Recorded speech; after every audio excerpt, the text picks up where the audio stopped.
Working from the inside out, cops talked to the family of Susan Hernandez first. Her grandson, Anthony Sena, just one of those interviewed. Did you have anything to do with this? Hell no. It was shaping up to be a real whodunit. We did not have a murder weapon at that time. There wasn't nothing at that house a whole lot that we could go on. So it was going to take some old-fashioned legwork and some video surveillance to help solve this heinous crime. Mrs. Hernandez had been seen at a store in the area around, I believe it was around noon, maybe 12:30. So with that time, that she was alive around 12:30 and that she was potentially not alive around 2:30 or 3 because she wasn't answering her phone. Investigators believe she was killed on Tuesday between noon and 3 p.m. and the house was set on fire the next day.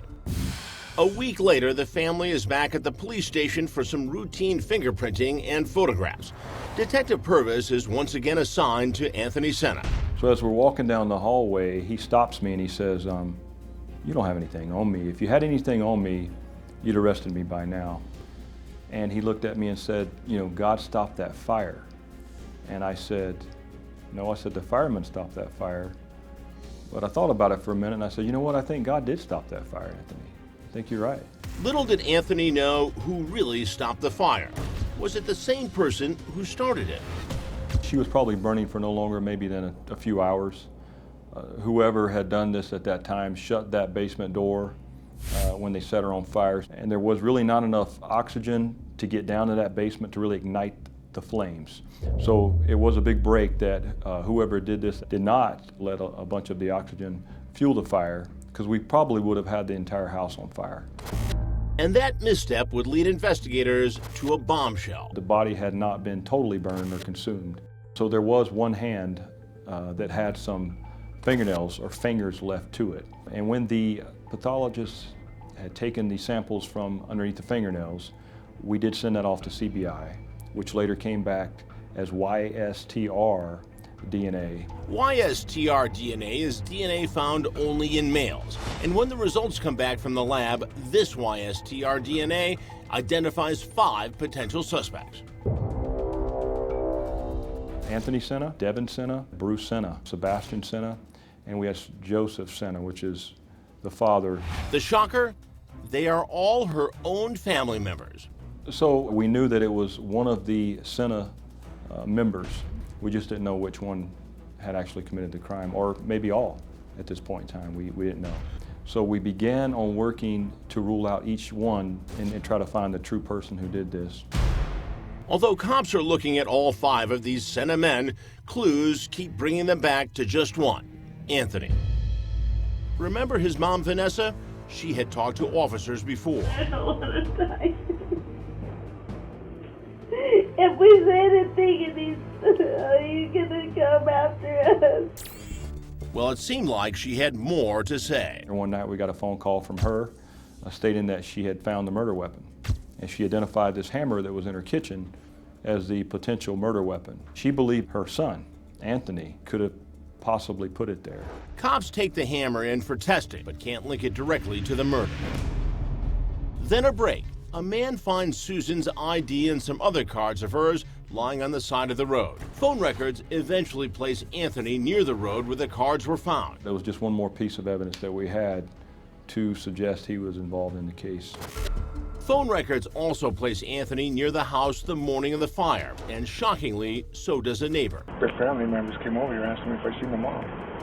Who came over? The grandson, Anthony.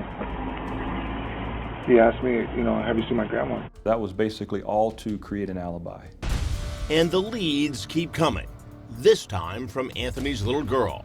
His daughter had stated that the day that Anthony met Devin over to talk with Grandma, when her dad came back to get her and they were driving, she saw some blood on his ear. As detectives are closing in on Anthony, they're simultaneously ruling out the other Sena men through phone records, witness statements, and alibis. It was evident to us that Anthony was pretty much the lone person in the case. It isn't looking good for Anthony.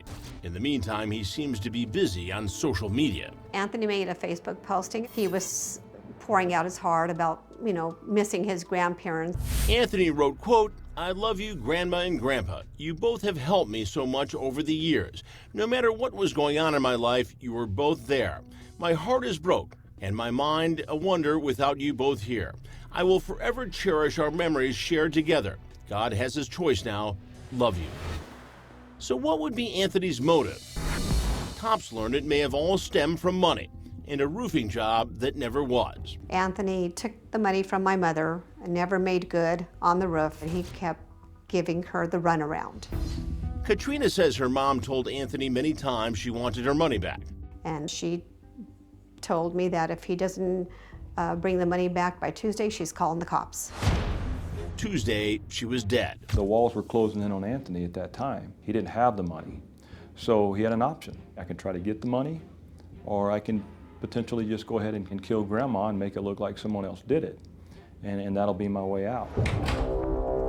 Cops bring Anthony back in for questioning, and this time he tries to strike a deal. He suggested that he would give us the money back and we would call it a day. We told him we could take the money back, but we still have to look at the murder. And that's what investigators continue to do: follow leads, build a case. Eventually, the missing cash box is found hidden in Susan's closet, and the blue car seen the morning of the murder is a dead end. And the other Sena men? One by one, they're all subsequently cleared of any wrongdoing. To detectives, Anthony is their man. I think he did it with intent. I think he did it with deliberation. And I think he committed cold-blooded first-degree murder. After a 4-month investigation, Anthony Sena is arrested at his house for the murder of his own grandmother. His face at that moment was ghost white. He was scared. I think he knew we had him.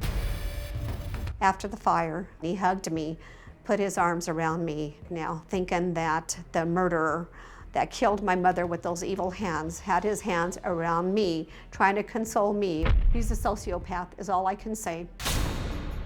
The trial lasts 2 weeks. He gloated at us, looked at us, smirked at us, like he was going to get away with this. But the jury would disagree. After 4 hours of deliberations, Anthony is found guilty and sentenced to life in prison without parole. Anthony Sena almost got away with this murder. If the hand had been burned, this case probably and could likely have gone unsolved. So Anthony will spend the rest of his life behind bars, leaving behind a family in pain and deeply splintered. Our parents brought us up to love each other, to not break the law. And I don't know what happened. Every day of my life, every morning I wake up, I relive that day every day. She was my life. She was everything. I will never forgive him for what he did to my mother.